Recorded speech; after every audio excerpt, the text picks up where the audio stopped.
Good morning, I'm Harley Schlanger from the LaRouche Organization with your daily video update for October 21st, 2024. Let me begin with an apology to those who get upset sometimes with the technical side of my updates. I'm on the road, I don't always have the opportunity to choose the venue and the location, so I'm doing the best I can to make sure I can get a message out to you. So please excuse the background and listen to what I have to report.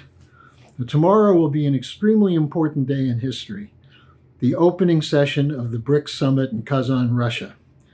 There's been a series of pre-meetings, there's extensive planning, and the possibility for an alternative to the SWIFT system is one of the main things on the agenda. That is a payment system that goes outside of the dollar and outside of the control of those who use sanctions to shut down trade and cooperation.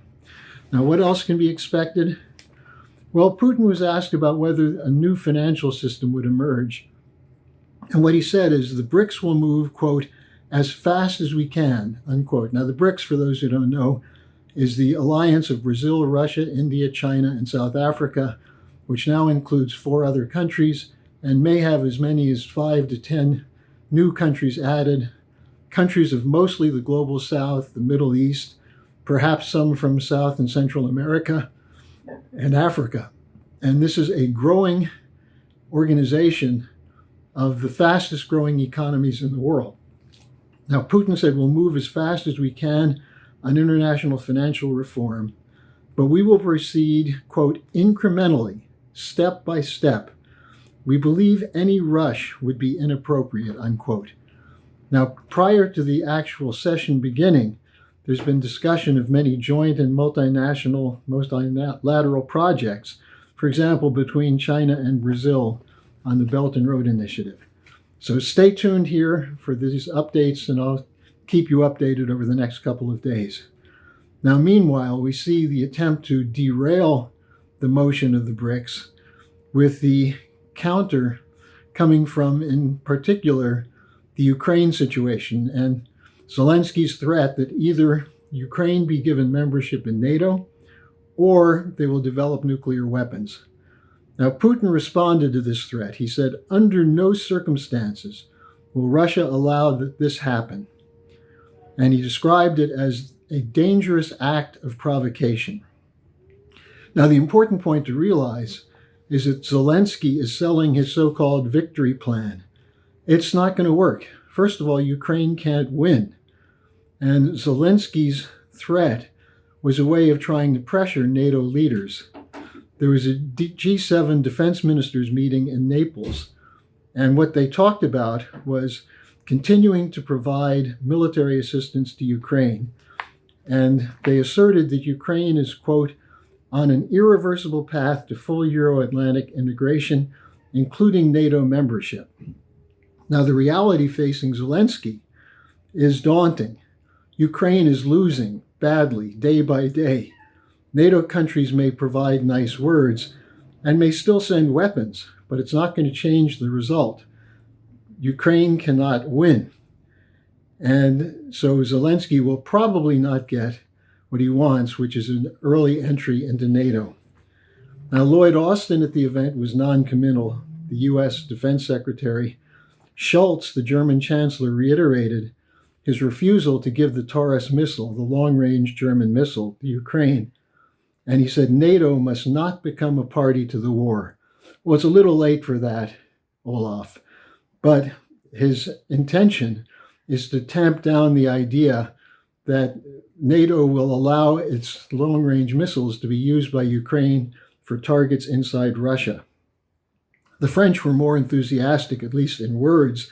They said they'll work to get more support from other nations for Ukraine, but it's unlikely that that's going to happen. Now, as Ukraine gets more desperate, we're seeing the Israel-Iran situation continue to become more dangerous. There were leaks published on a Tehran Telegram network of what was purported to be U.S. intelligence documents with a detailed plan for Israel to launch an intensive strike against Iran. The leak caused a lot of consternation in Israel. Why? Well, how did it leak? What about the vaunted Israeli security? The fact that Israel can control the narrative and what comes out from the Israeli population, the Israeli military, I should say. Now, at the same time, a drone hit Netanyahu's residence, his what's called his summer residence by the sea, and it exposed another serious security gap, what was described by a leading Israeli as a very flagrant security failure. Now, this is not the first security failure. Think about October 7th, the original attack, as a security failure. But some are saying that Netanyahu and his wife weren't home. Was this a false flag to justify an Israeli strike against Iran? Now, meanwhile, Israel is continuing to carry out massive attacks against the people of northern Gaza. And one of the things that was said was that after the killing of Sinwar, Biden and European leaders and Netanyahu said, well, now is the time for a ceasefire. There's no ceasefire. The ceasefire will occur when Israel is satisfied that it's driven the majority of the Palestinians out of Palestine. That's been the intent from the beginning, as stated by Defense Secretary Gallant, by the radical extremists like Ben-Gvir and Smotrich, and that's Netanyahu's policy. And the U.S., led by Blinken and mouthed by Biden and Kamala Harris, continue to say, well, Israel should be more concerned with humanitarian issues, but we're not going to cut off aid. In fact, when Blinken and Austin sent a letter to the Israelis saying, either you stop the blocking of humanitarian aid or there'll be no more military aid, they said, we give you 30 days to comply with this. How many more people will be killed in that period? And already we see it. There were more than 70 people killed in North Gaza yesterday. 3 hospitals were hit.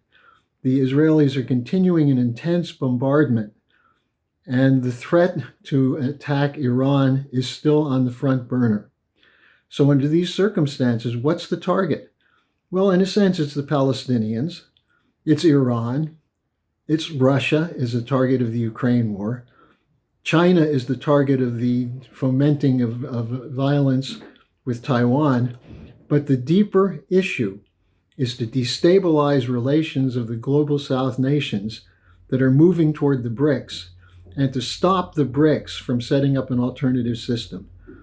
Now, one point that should be clear, Putin said the United States and Europe are invited to participate in the BRICS as part of the establishment of legitimate security zones, security architecture, and economic development architecture. That's obvious. Why won't the West respond to that? What does Biden think about that? What does Harris think about that? What does Trump think about that? They're all continuing to support an Israeli genocide, and at least in the case of Biden and Harris, the destruction of the Ukrainian nation and people in a vain effort to weaken Russia. So keep an eye on Kazan, Russia. We'll have the updates over the next couple of days, and I'm going to include a link to Helga Zepp-LaRouche's discussion from last Friday's International Peace Coalition call for you to look at the kind of discussion that's underway from people who are serious about stopping the killing. So thanks for joining me, and I'll see you again tomorrow.